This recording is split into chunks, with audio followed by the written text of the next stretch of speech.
We may not see another May, a prayer of St. G. Spring leaps out and finds its way among the stately valley oaks and gurgling brooks and meadows. Waving tall grasses pepper the greenness with the flower colors of spring. This is the world in reality, and in the abstract we walk through it. For if we understand the nature of our lives, we would not step so steadily. We have formed a certainty of who we are and will be, so that when the dogwood burst and songbirds tickle the air, we hear sanctions of our lives. They sing warning. This is the last spring, or should be lived so. We may not see another May. The pathways in the ravine wend away and disappear, and we propose to know their end. In reality, they wind on forever, over the vale, over the hill, across mountains, across seas. Simply, we do not see all of what they are. We say to each other, all roads lead to God, but it is not so. One road was traveled in sorrow and with term, upon a skull-like hill, and this is where abstraction ends. If we had thought our lives and his had run full course, we saw your end as the end, but it was the beginning. It was the beginning of true knowledge and true life, begun familiarly in the middle of world history, but in the world of the Spirit was formed before the world was. We know that the mind of God does not turn like a clock, but your life outside of time and space does not negate a history of events unfolded to us and in us.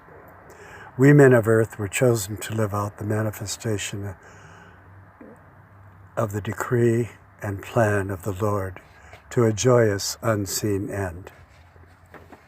We look again at spring, the trees waving to us, the bunnies hopping,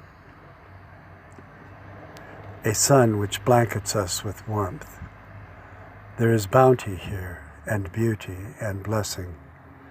It is not imagined that in war a goodness prevailed over evil, and that it did happen eliminates our dreamy course of destiny.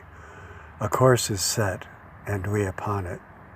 We are to walk the Via Dolorosa, sorrowfully walked in that middle time and before time. This we could not have estimated, but are told. The Lamb slain before the foundation of the world, so that if our spirit follows your spirit, it is we living the reality, not the bright-eyed earthlings going nowhere. Us they look upon, head-shaking and with scorn. They will follow this winding path where'er it goes nowhere. Does not lead to God, does not lead to happiness and blessing. If we are wise, we will find the way in truth, in light. It comes not automatically to men, nor to be sought, nor to be claimed. For it is a way formed before the world was, some certain souls placed upon it and guided to its end. Its reality is in the Spirit. Its manifestation is in the material world. There is nothing arbitrary or unjust. Any man could have walked it in the beginning and perhaps crucified, entombed, and risen, but we did not. But one came to us and did so. His human nature and eternity dual with his divinity. It is he after whom we are formed. Successfully the Lord walked the long, hard path of spirit and of life.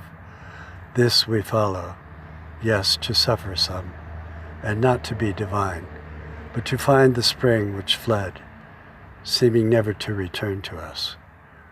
But shall, see, the grasses wave to us, and tinkle the birds and twinkle the sun, and in the eye of God we are held steady, loving us. Amen.